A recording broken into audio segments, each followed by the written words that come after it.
The U.S.-Israeli campaign against Iran is nearly a month old this week. President Trump says U.S.-Iran negotiations to end the conflict are ongoing, while Iran is saying it has agreed to nothing.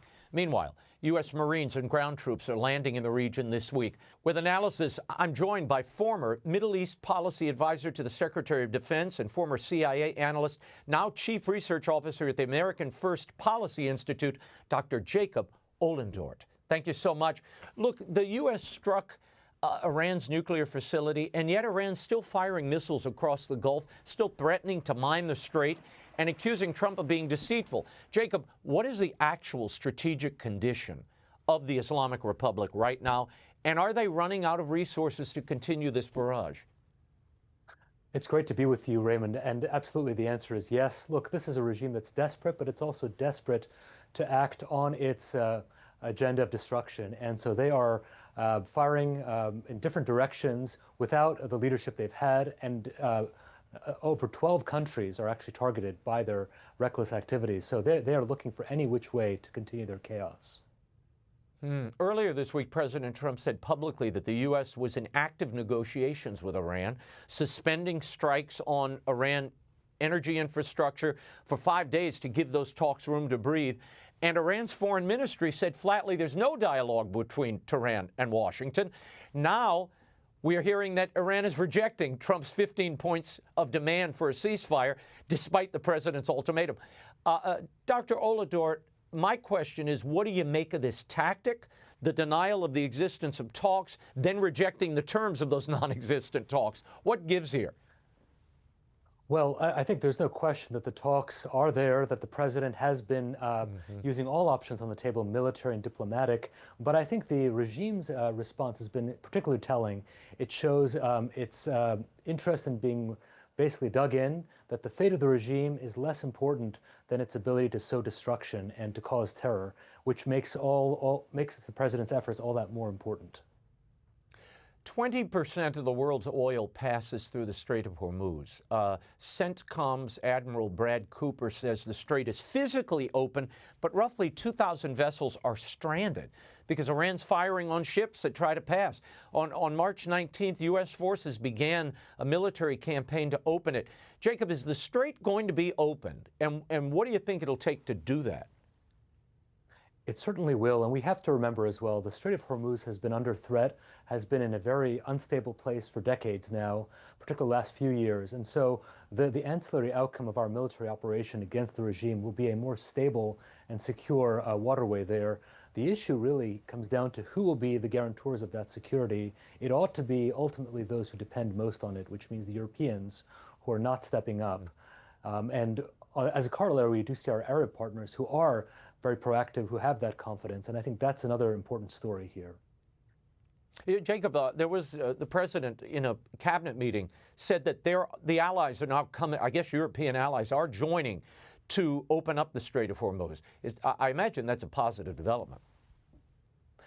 It most certainly is, and of course not all the allies have the same capabilities to offer, and I think ultimately this is a referendum on their own ability to provide for the security and needs for their own citizens. As I mentioned, it is they who are most dependent on this waterway, but so I think that's important and encouraging to hear that some are indeed stepping up towards that. Exiled Crown Prince Reza Pahlavi, now he's of course the Iranian, the son of the Shah, is calling this a humanitarian intervention, the U.S. operation there, and urging the Iranian military to side with the people. Now, inside Iran, the internet's blacked out, as you know, special forces are in the streets, and a new supreme leader has been installed. Are the Iranian people capable of throwing off this regime, Jacob? Well, right now it's a very precarious moment. As you mentioned, the internet, the connectivity with the country is not there. And of course, the regime remains as dedicated to imposing its terror and repression as it's ever been. And so it's a dangerous time. I do think the people do want this change to happen. They want a different future for their country. That is incidental to the U.S. objectives, which remain degrading the regime's military capabilities, all of which I think complements towards a more stable and prosperous future for the country. If the regime is not overthrown and Khomeini consolidates power, are we looking at a never-ending war? I mean, Dr. Olidort, is there an off-ramp for this conflict for the United States? And what might that look like? Right. So the U.S. objective is clear and consistent. It is degrading Iran's ability to threaten the American people and threaten them in a strategic, meaningful sense. That includes the nuclear, the ballistic missiles, and its terror proxy network. All of that can be achieved and is being achieved in real time with historic success. The issue is the day after, and that may take some time, but that will not be the U.S. objective in this campaign, which is near term and which is to meet those objectives. Before I let you go, I want to play something. This is J.D. Vance, the Vice President of the United States, at today's cabinet meeting. Listen to this. Fighting at a time where we are about to enter as Christians the most important week of the Christian calendar, the Holy Week that celebrates the return of Jesus Christ to Jerusalem. And so I want to say to all of my fellow American Christians, but particularly those serving in the Gulf, that I wish you all a very blessed Easter, a very blessed Holy Week, and we continue to stand behind you and continue to support you every step of the way. In addition to what the Vice President said there, Jacob, we're also hearing from the Latin Patriarch in Jerusalem that many of the masses that traditionally would be celebrated next week during Holy Week and celebrations, the processions, for instance, have been suspended and in danger of being canceled. What does the situation look like on the ground in Jerusalem, and particularly for Christians in the region?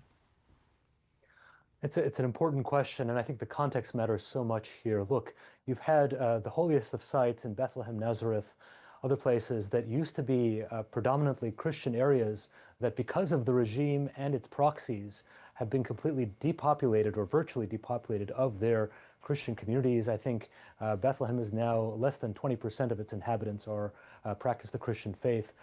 This is obviously a wartime. It's a dangerous time, but I believe that this will bring forth a better and more peaceful future for the region, and particularly for its Christian residents who have a long history there, and I think will once again see their faith and their way of life flourish without the yoke of this regime.